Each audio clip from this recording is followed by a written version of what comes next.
Good evening, Pittsburgh Steelers fans. Welcome to another episode of Steelers Friday Night Six Pack. I'm your host, as always, Tony Defio.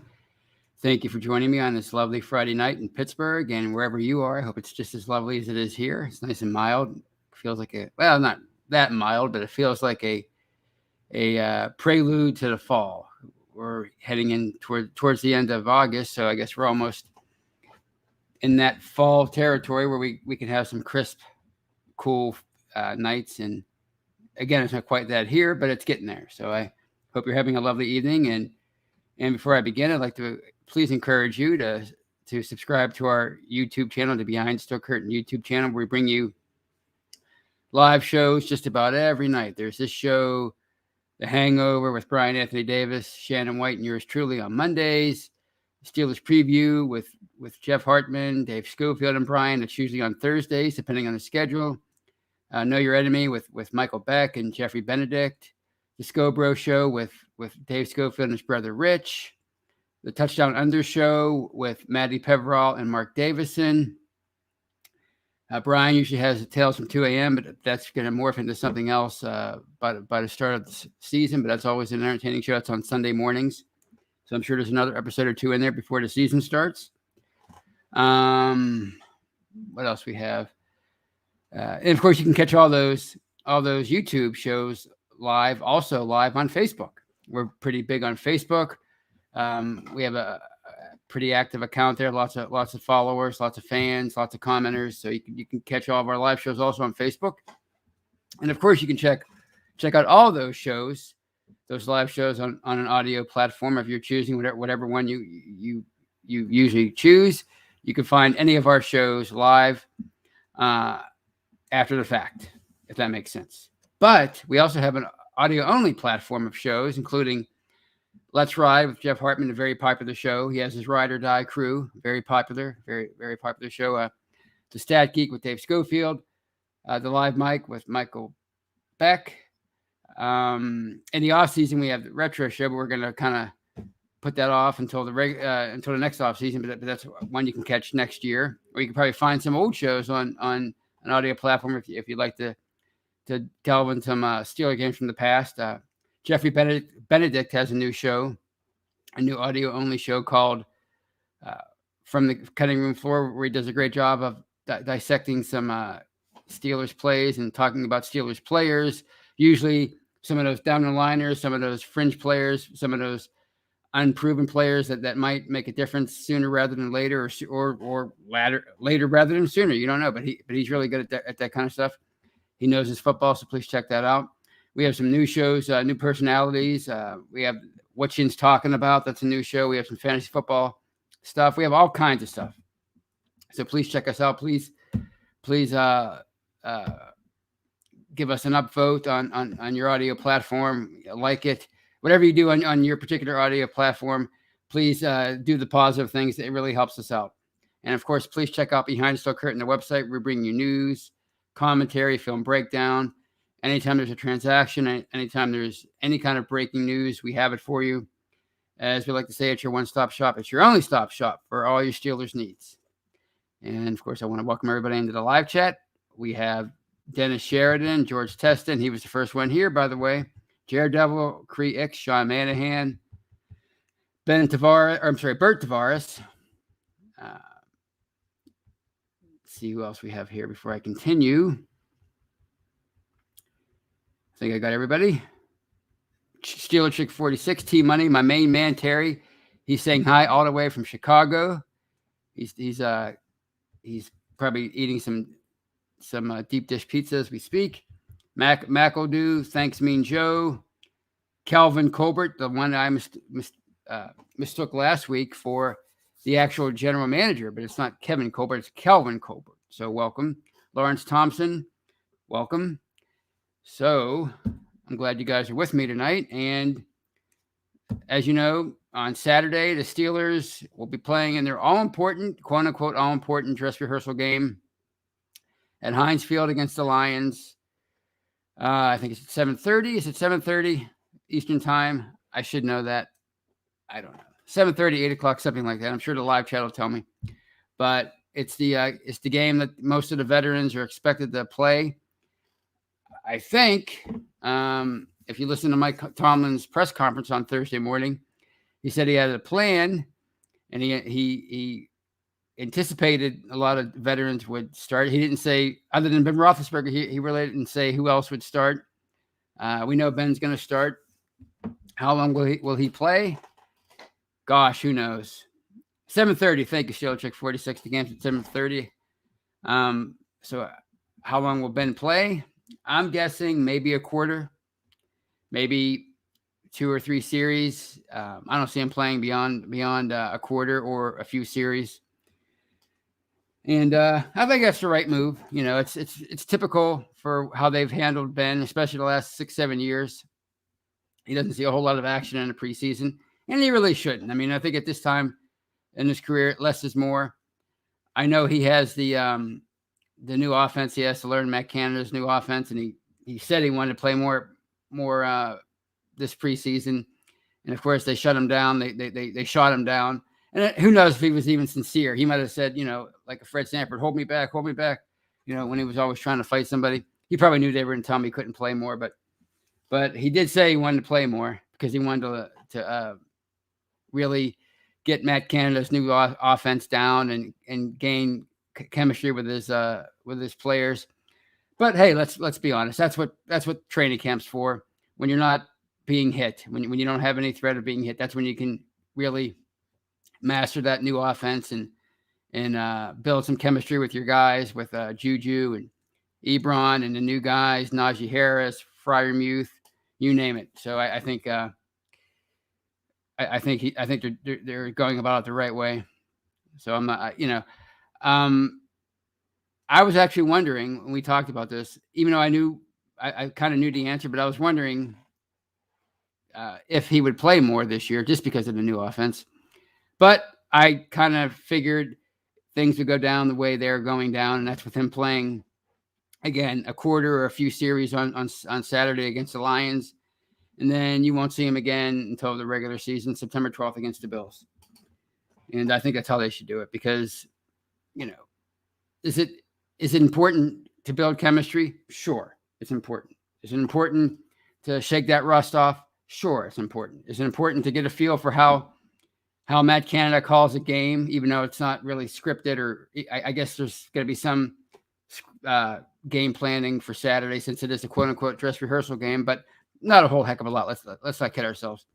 But it's still important that he's out there and everything. But it's not so important that it's worth him getting injured. And if he's injured, gosh, we're gonna have to talk ourselves into. And I mean, we're all, no matter what camp you're in, I think we're all excited about Dwayne Haskins, and there are even some people that are excited about Mason Rudolph. But let's be honest, if something happens to Ben, the confidence in this team is going to go way down. So even if those guys might surprise us, and whoever is the starter might surprise us and have a good season, but we can't really count on that. But with Ben, a healthy Ben, as long as his arm's right, I think that he's going to compete and he's going to go out there and have a decent year and keep them in the hunt until the end. So it's important that he stays healthy. And what I find interesting about this year, people are worried about rust and gaining chemistry, building chemistry, and working the bugs out for this offense. But he's going to play on Saturday, even if he played the whole game. Say he played the whole game, which would be crazy, but say that happened. Say it was the bizarro world, and Ben Roethlisberger played the entire 4 quarters in the dress rehearsal game, and he had one whale of a game. He took some sacks, took some hits, everything you would experience in a normal game. He experienced that in the dress rehearsal game. Say that happened. Okay. He's still not going to play another game for 22 days. So much for knocking the rust off, right? So much for building any kind of rhythm, gaining any kind of rhythm in the offense. It's all going to be, the rust is going to be, the in-game rust, I should say, is going to be built up again by the time the 12th rolls around. Even if for some crazy reason he played in the last game, the 4th game against the Panthers, was it the next Friday, a week from tonight, as I'm doing this show live? it's still for whatever weird reason this year. There's a 2-week gap from the last preseason game to the start of week 1 for 30 of the 32 teams. So even then, it would still be 2 weeks of inactivity as far as playing games for Ben and the rest of the offense and the defense and everything. So really, when you think about it, what's more important in modern football when it comes to preseason? Is it important to get these guys some in-game exposure, or is it more important that they stay healthy? Obviously, with the younger guys, with the fringe players, and with the rookies and the guys who still need more, who still need to prove themselves more, even people like Alex Highsmith and Chase Claypool. You still need to play in the preseason. But when it comes to everybody else, are you worried about Cameron Hayward? Are you worried about Stephon Tuitt, his inactivity? Are you worried about? You're not worried about Ben, even if you are. I mean, he's been around 18 years. He'll be okay. He'll be fine. Even guys like Juju and Eric Ebron, even though he's had a history of drops, that's his bugaboo. Joe Hayden. Are we really worried about those guys being ready on September 12th? No, we're not. So I think the way things are now, when it comes, when you're dealing with a salary cap and players are always moving around the league as free agents looking for starting jobs, so that affects your depth. The depth isn't what it used to be all across the NFL in the days before free agency, because those backups, the quality backups that used to exist back in the day for years and years and years, they would stay on the same team. Remember, Donnie Sheldon, I don't think he became a full-time starter until like 5 years into his career. In the modern world, a guy like that would probably be gone by the time he got a chance to start. He would leave as a free agent. So you have to protect these guys in the preseason. You have to err on the side of caution. And preseason is becoming more and more about seeing the young guys, seeing the unproven players, seeing the fringe players, seeing the rookies. That's what it's more about than it is about anything else, because rust and all that stuff, to repeat myself, chemistry, it doesn't matter, because if you're only playing together for like a half a game, what difference does it make by the time the regular season rolls around? So nowadays it's all about training camp. Mike Tomlin has said several times, what these guys do in training camp, it weighs just as heavily as what they do in game in the preseason, and if it's not just as heavily, it's pretty darn close. So, I'm excited to see Ben play and the rest of the offense, the rest of the ones in there, the starting 5 offensive line, and see what they do with Najee Harris. How much of a workload do they give him? That's one of the things I'm looking for. He's carried like maybe 4 times last week. 7 times, 8 times against the Cowboys. So what are they going to do with him on Saturday against the Lions? How much are they going to utilize him? Are they going to give him a bigger workload? Are they going to double it? Are they going to see how he handles, say, an entire half of being the starting back? Are they going to play him into the second half? It's going to be interesting. How much are they going to use Freiermuth? Is he going to play it all with Ben? Is he going to play it all with the ones? Because I think if you're talking about them utilizing more 2 tight end sets in 2021, Freiermuth could be essentially a starter. So that's going to be something I'm looking for. And of course, I want to see how he blocks. I want to see how he grades out that way. Because from what I've heard from just basically second, hearsay from listening to talk shows and whatnot, he's kind of okay as a blocker, and he's nothing special yet. But as I've said in the past, I think he's going to be one heck of a target, a receiving threat. So that's really what I'm looking for on Saturday, and to see how they utilize him with Ben in there. What else am I looking to see? Well, I want to see just how Ben, as weird as this is, I want to see how Ben lines up, how often he lines up in the shotgun, and not just in passing situations. Ben, he essentially lined up in the shotgun the vast majority of the time on first, second, or third down in the past. So, he mentioned in his press conference on, was it Wednesday or Thursday, that, the offense is him. It's going to be more of him taking the snap under center, rolling out, play action pass, all those kind of things. How often is he going to do that on Saturday? That's what I'm really looking to see. That's like the main thing I want to see above everything else.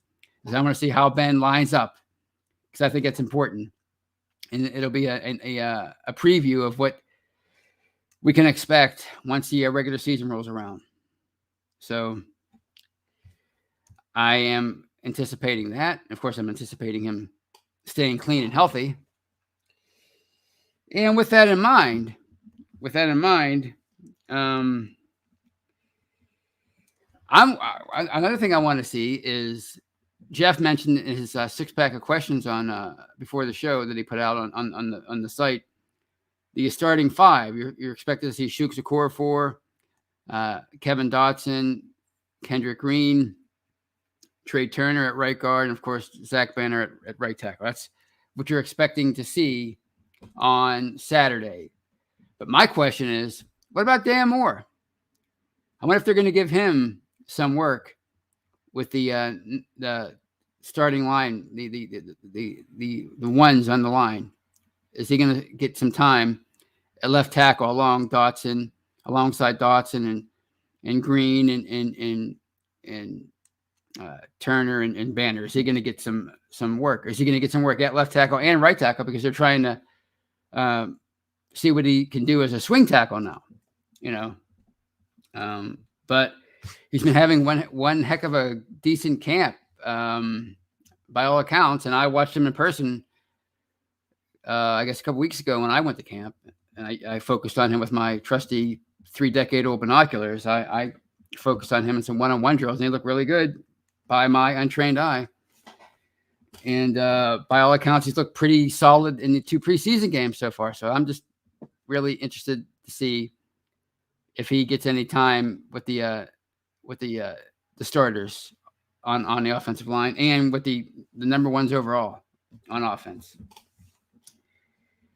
And believe it or not, another person I'm interested in is J.C. Hassenauer, because when you listen to people like Jeffrey Benedict and some other folks, he's kind of played a little bit better. He started 6 games last year for Pouncey at the end of the year, when he was dealing with COVID and things of that nature, and he took his lumps. There's no question. He was not. It was a definite downgrade when he went in there. You noticed that J.C. Hassenauer was in there. The running game was awful. Everything was got worse with him in there. But he wasn't. I'm sure nobody expected J.C. Hassenauer to play as much as he did last year. You're talking about an undrafted free agent, and a down the liner, so to speak, an afterthought until last year. And then he starts 6 games. So did that benefit him? Did all that exposure benefit him? All that experience benefit him and make him, help him improve? And then, of course, you have Adrian Clem as your new offensive line coach, working with him all summer and spring during the spring workouts. So that's somebody I'm going to possibly keep an eye on. Even if I don't notice him myself, I'm interested to see moving forward what others have to say about him, because, there's somebody like we're talking about Kendrick Green, the rookie, the 3rd-round pick out of Illinois. And I think everybody's expecting him to be the starting center. And I certainly want to see that, because I really am excited about him. But you never know. You never know what can happen. People are saying that BJ Finney has been playing a lot at guard. So if you're talking about the battle for the starting center spot, it's between Green and Hassenauer, it looks like. And, Green's the favorite, but you never know.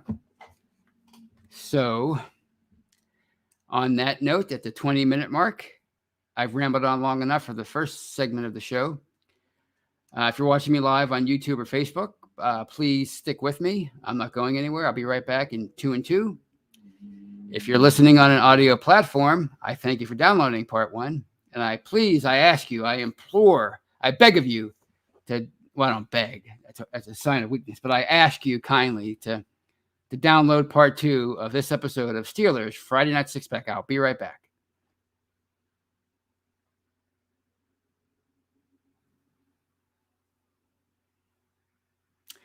And welcome back, Steeler fans. Welcome back to part 2 of this episode of Steelers Friday Night Six Pack. I'm your host, Tony Defio. If you're watching me on YouTube or Facebook, if you've been watching me this whole time, I thank you for sticking with me.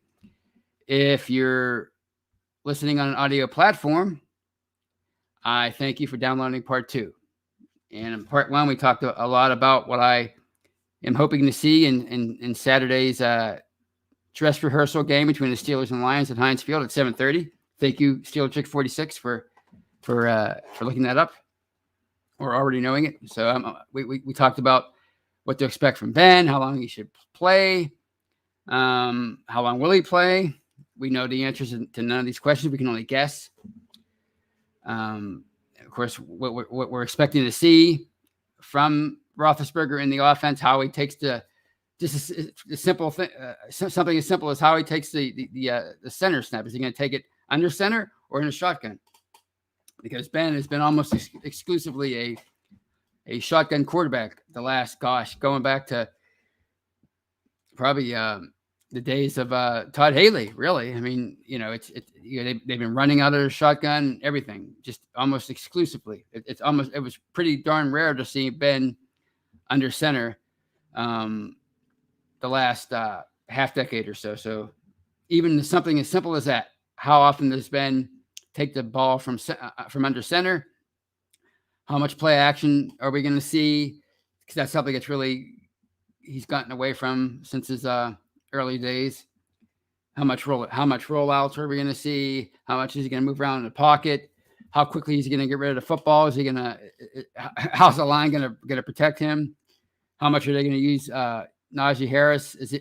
Are they going to give him a bigger workload since this game is supposed to kind of mimic a regular season game? And of course, how often will some of the other veterans play, like Cam Hayward, Joe Hayden, Stephon Tuitt is probably not going to play, and TJ Watt's probably not going to play, but those guys. This will be Joe Schobert's first action with the Steelers. He's going to start. How long will he play? Is he going to play alongside Devin Bush? Or I guess he will play alongside Devin Bush, but who's gonna have the green dot? Is it gonna be Schobert? Is it gonna be Bush? Are they gonna switch back and forth? Can they do that? I don't know. I'm assuming they can, because only 2 people are allowed to have the green dot, but they just can't be on the field at the same time, from what I understand. But so that's what I'm looking to see, and I'm gonna check out the live chat, see what people have been saying since I've been rambling on and on about Saturday's game. Looks like people are talking about here's one from Bert Tavares, and he asked the $1 million question is, will Watt get the $100 million deal? He might get that in as far as a total contract, maybe even more than that, depending on how long the contract is. Will he get $100 million? To echo my good friend Shannon White from The Hangover the other night, I don't see it happening. I just don't see that happening. I mean, that's a lot of money to give anybody, but especially a defensive player. And I just don't see it. So if that really is what he's asking for, and if that's the holdup, yikes! It could get a lot uglier than we think between the Steelers and TJ Watt. Maybe not this year, but people are saying, when it comes to TJ Watt, that they can franchise tag him the next 3 years, and starting next year through, I guess, 2024. And that's true, they can, and that would he would make more and more each year. I think somebody said $46 million guaranteed, which sign me up. But just because they can do that doesn't mean he's gonna sign the tag. We saw that with Le'Veon Bell. They tagged him once. And he held out of camp. He played in 2017 after that, but then he did it again in 2018, and he held out the entire year. So that's a kind of a precedent that was set. And maybe TJ Watt will do the same thing. You would think $46 million in guaranteed money would be too much for anybody to pass up, even if you want $100 million in guaranteed money. But, stranger things have happened.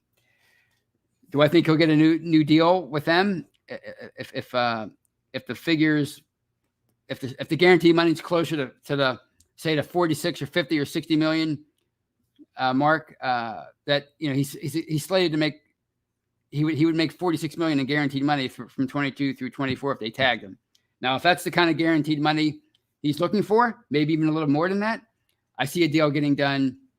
I'd say 5-6 years, 120 million, something like that. I can see that being a reasonable deal between the Steelers and TJ Watt, considering how good he is and what players like Aaron Donald have gotten as far as long-term deals. If he's looking for 100 million guaranteed, just ain't gonna happen. Just ain't gonna happen. And I don't think I would give anybody that kind of money in the NFL. Even a quarterback, $100 million up front, guaranteed. I don't know if I'd even do it for a quarterback, to be honest with you.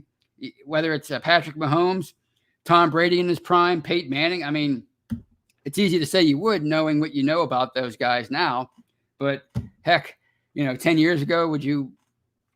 Or 15 years ago, I guess, would you want to give that kind of contract to Tom Brady, $100 million guaranteed? Ew. I don't know. But, yeah. I don't know. I need to look up and see what the guaranteed money that a lot of these guys have these quarterbacks have received, guys like Josh Allen, and I think Dak Prescott signed a contract recently, and of course Mahomes. I have to look that up. I just want to see what the guaranteed money is for those guys. Maybe one of you guys can help me out. But yeah, I don't see Watt getting 100 million guaranteed. Thank you for that question, Bert. Brian Brown asks, Tony, I saw you hanging with Stryker. It's my good friend Greg Stryker. He runs the Steeler Nation site, and he says, does BTSC and Steeler Nation collaborate often? No, that was more of an impromptu thing. I was actually out running on Wednesday, and I guess Stryker had some people unavailable because they were on vacation or whatever, and he asked me to appear with him, and I did. It was a lot of fun. He really does some good stuff over there. So like Jeff said last year, it'd be foolish to think that Steeler fans aren't checking out all these sites. So I'm sure you've checked out SteelerNation.com. They do a really good stuff. They have a lot of great info, and they have some great podcasts. So give those guys and girls. The Yins Hers show is really popular. It's really taken off. So give those guys a listen, if you will. But only if you check us out first. I'm legally required to say that. So, all right. What else would I want to talk about tonight before I take some questions?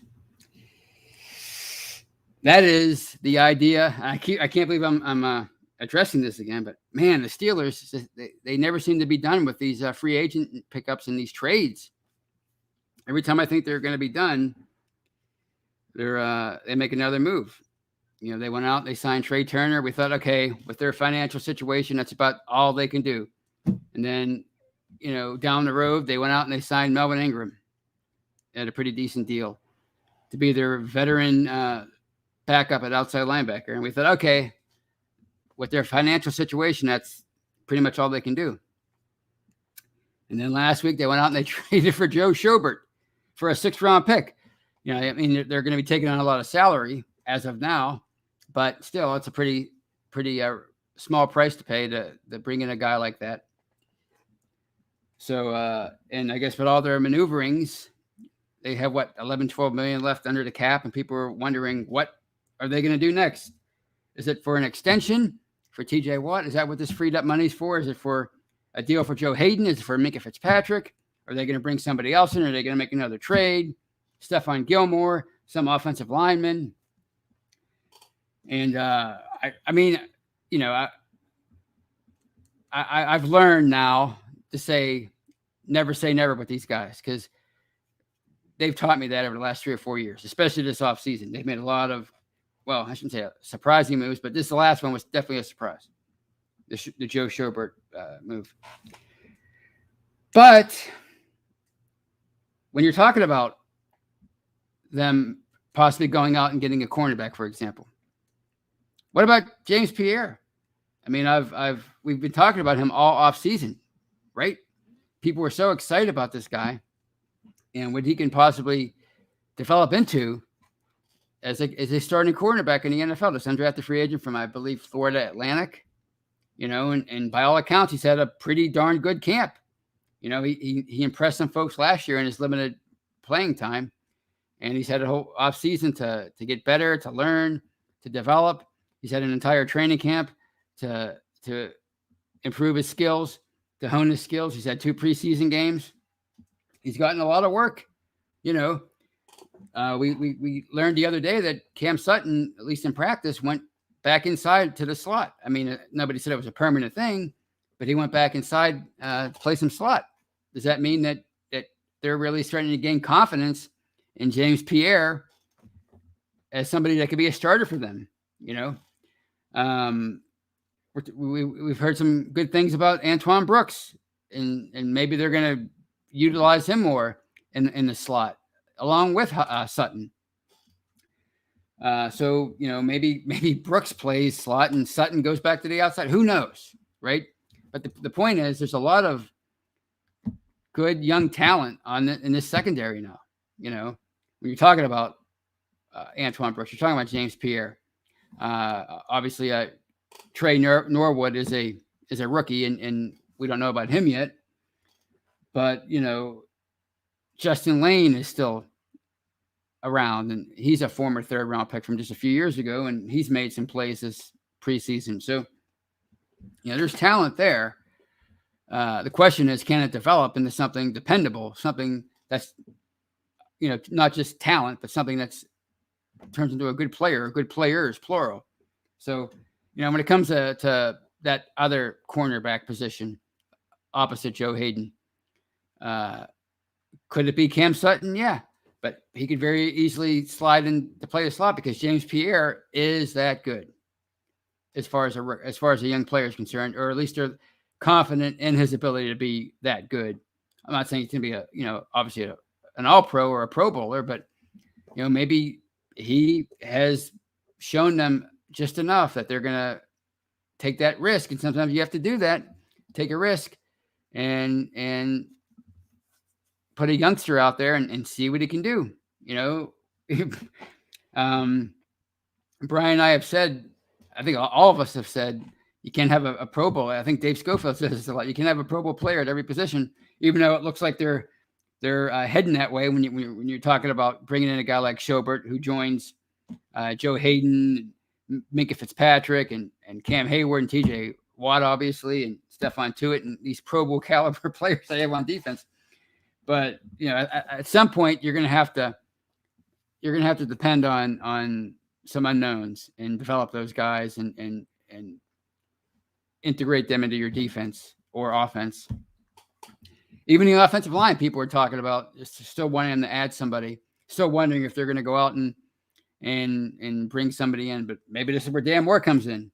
This guy you didn't figure to play any role at all for you in 2021 as a rookie. Maybe he would just be a backup that saw very little action, but maybe he's impressed so much that he's your starting left tackle.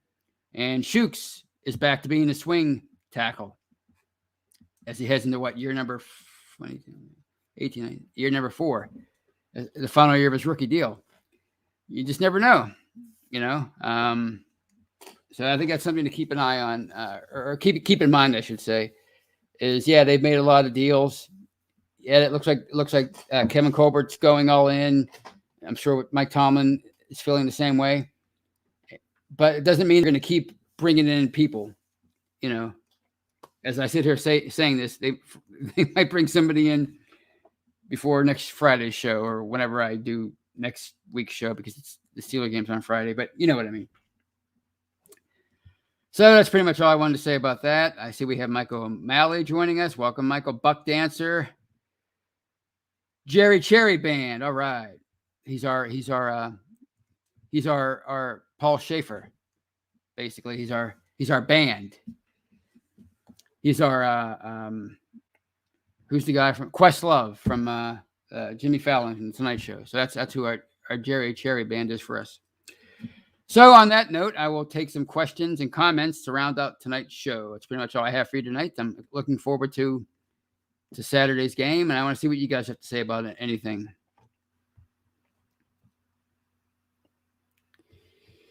That's right. Dennis Sheridan says, "Good luck, good job, Steeler Chick, because otherwise I would miss tomorrow's game." I don't think I'd miss the whole thing. I'd figure it out eventually. I'm a big enough fan. I would go and look it up on Google.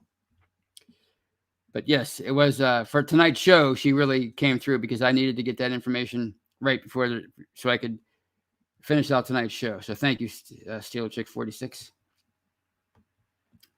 And well, here's one from Buck Dancer, and it's kind of what I just was talking about earlier. Tony, any chance they sign another big player before season? And who do you think? I'm leaning towards no. I don't see them signing anybody else at this point. If you're asking who I think, I mean, maybe a player like Schwartz, the tackle that's still out there, formerly of the Chiefs. But, I mean, heck, he was cut for poor performance. So is that somebody you really want to bring in and throw him in and be your starting left or right tackle? You know, maybe they make a trade, Stephon Gilmore, but I don't see that happening.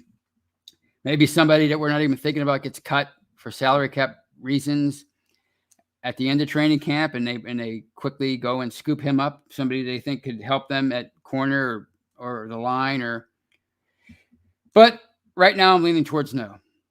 And for the reasons I mentioned a little earlier, sometimes you have to take a chance on these younger guys and hope that they can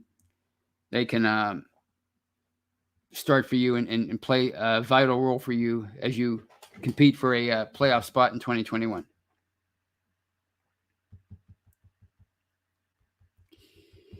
Let's see what else we have here.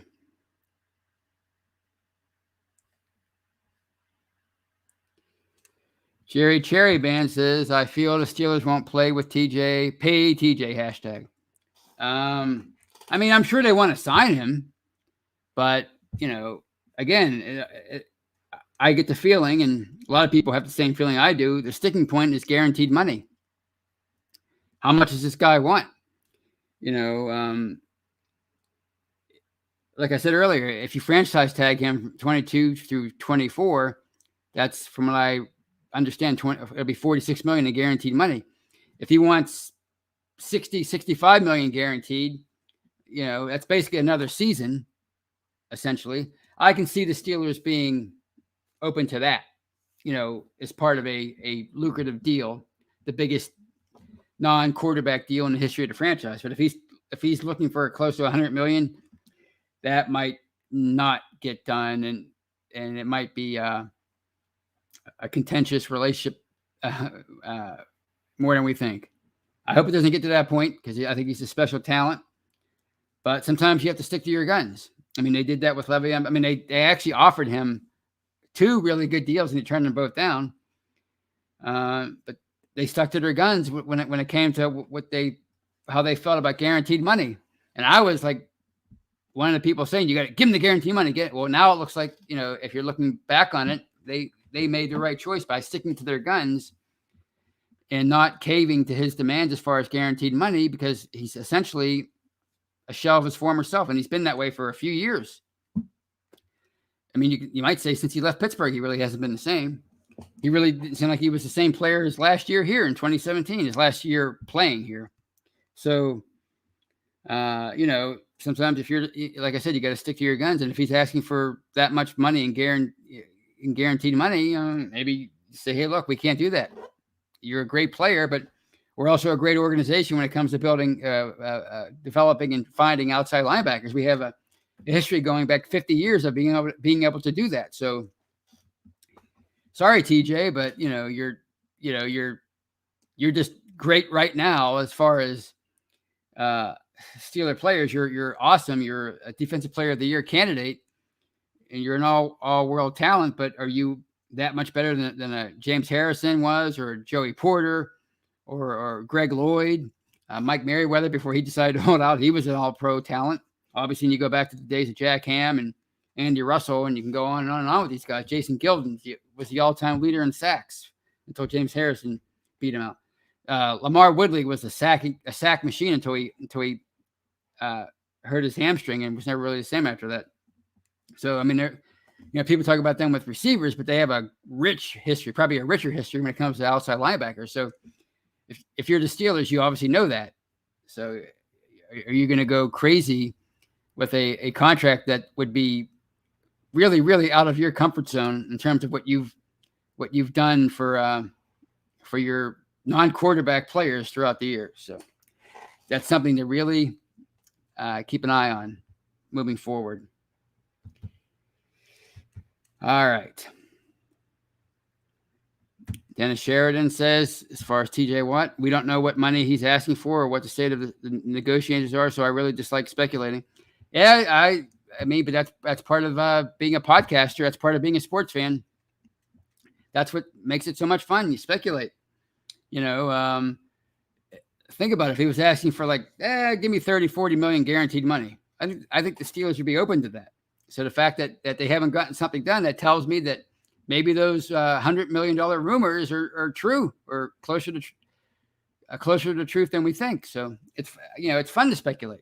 I mean, if we couldn't speculate, heck, we'd have to do like 3 shows a year, and Jeff would get mad. We can't do that. But we don't know what the state of negotiations are. But sometimes you can read between the lines. You can sort of see the smoke. Like, that's interesting. That smoke, it's billowing up there in the sky. Whenever that's all about. So.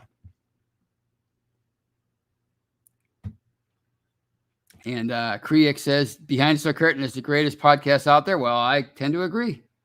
It's a great podcast. And it's come a long way since last year. It's really grown. I mean, the family of podcasts has really, really grown. It's unbelievable. We're like a radio station now.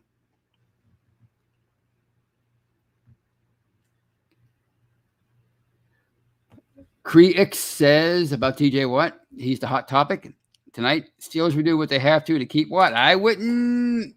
They will do what they think they can to keep him. They're not going to do. They're not going to go above and beyond. I don't think. Not if it's $100 million, but they're going to do everything they can to get a deal done. They don't want to lose a guy like that. That's for sure. And George Teston says, if they don't have another good edge rusher, TJ will get double teamed.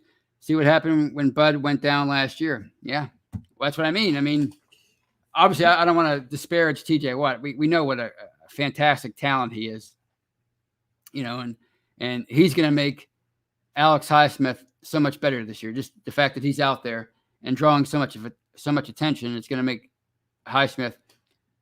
It's going to give him so much more of an opportunity to shine. And let's not forget about Cam Hayward and Tuitt and those guys. I mean, it's a heck of a front seven. But yeah, TJ Watt makes people compliment TJ Watt and they help him get better. And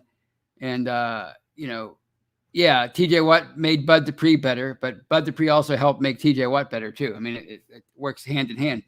When James Harrison was the defensive player of the year in 2008, Lamar Woodley was also having a pretty darn good year. And if you remember that playoff run that he had, I think he had like 5 sacks in the playoffs, 6 sacks, whatever it was phenomenal. I mean, he was one of the best postseason pass rushers in the history of the team. I'm not just saying that either. I mean, look at Lamar Woodley's stats. He's kind of a forgotten man because he got hurt in 2011 and was never the same after that, which was only 5 years after he was drafted, or 4 years after he was drafted.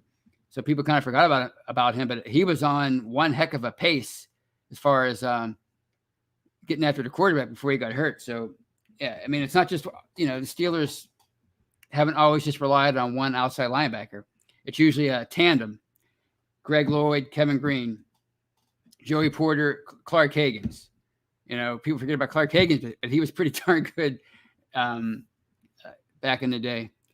So, Yeah, James Harrison, Lamar Woodley, and of course T.J. Watt, Bud Dupree the last few years.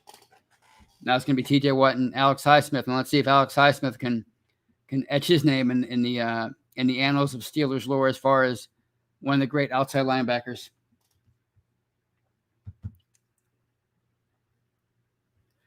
Ben DeVar says about James Pierre, I noticed he was left on an island a lot this preseason games.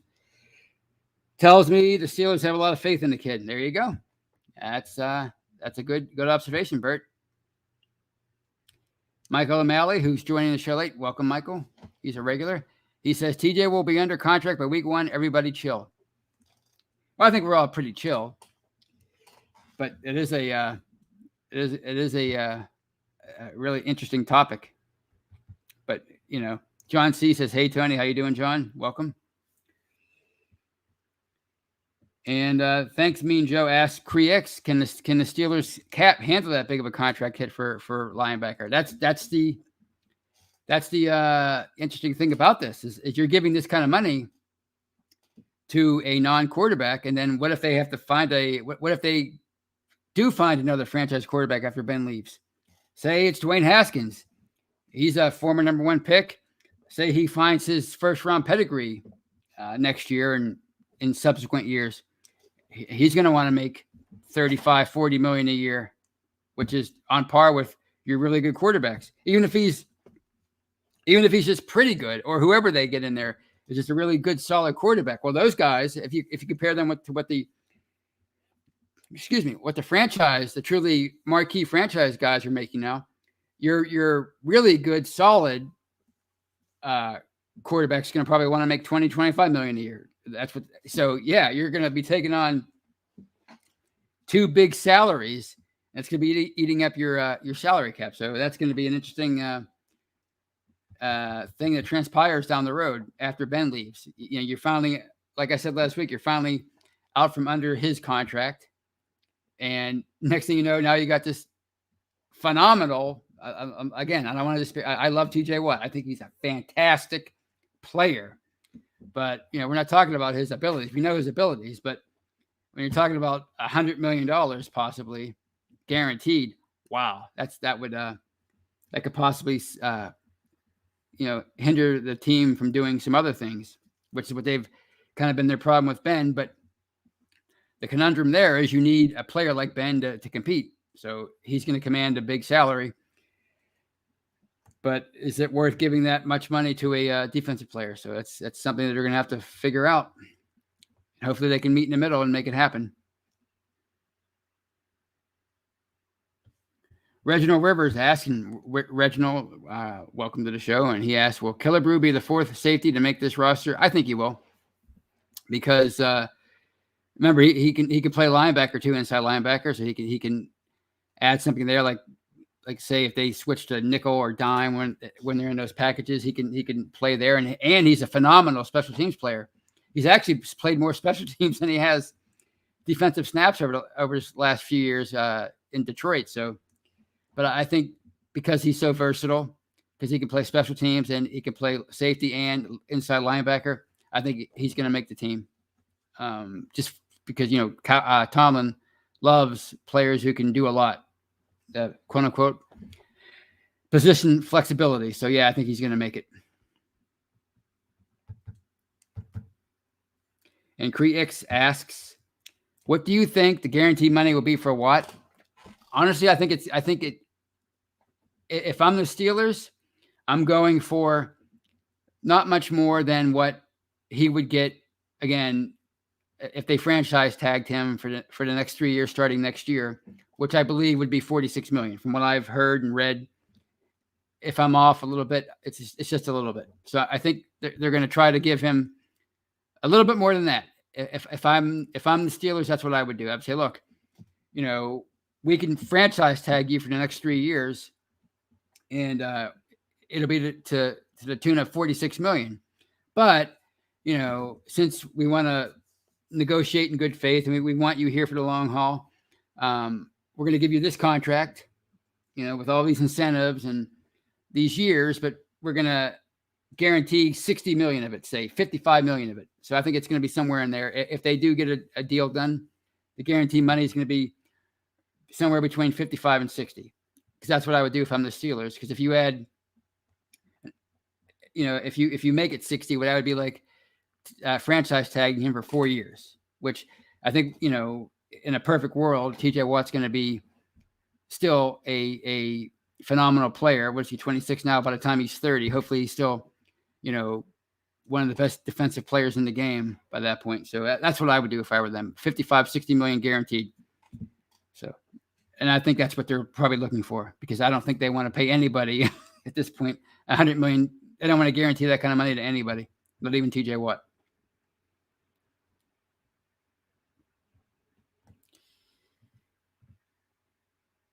And Steeler Chick 46 asks, Tony, are you training for a marathon? No, never. I mean, I like to run. I don't like to run. I do it because it's a way to stay in shape and get in shape. And I have a group of people that we all hang out afterwards. It's a nice way to meet people and have like a community around you and that kind of thing. But am I training for a marathon? No. At this point, the most I can run is like 4 or 5 miles, which I'm okay with 4 to 6. I like to run in the great race. I'm not going to do that this year, but I like running in the great race, that one that Pittsburgh has every September. And that's always a lot of fun. Those kind of races are what I'm into. Ooh, before I continue, and thank you for that question, Steeler Chick 46. I missed a super chat. I think it's from Thanks Mean Joe. I got it. There it is. And it's another selfless $5 donation. Thank you, Thanks Mean Joe. And it says, best $5 I've spent today. Well, I appreciate that. And I hope I gave you your money's worth. And let's see what else we have here. And that's awesome that you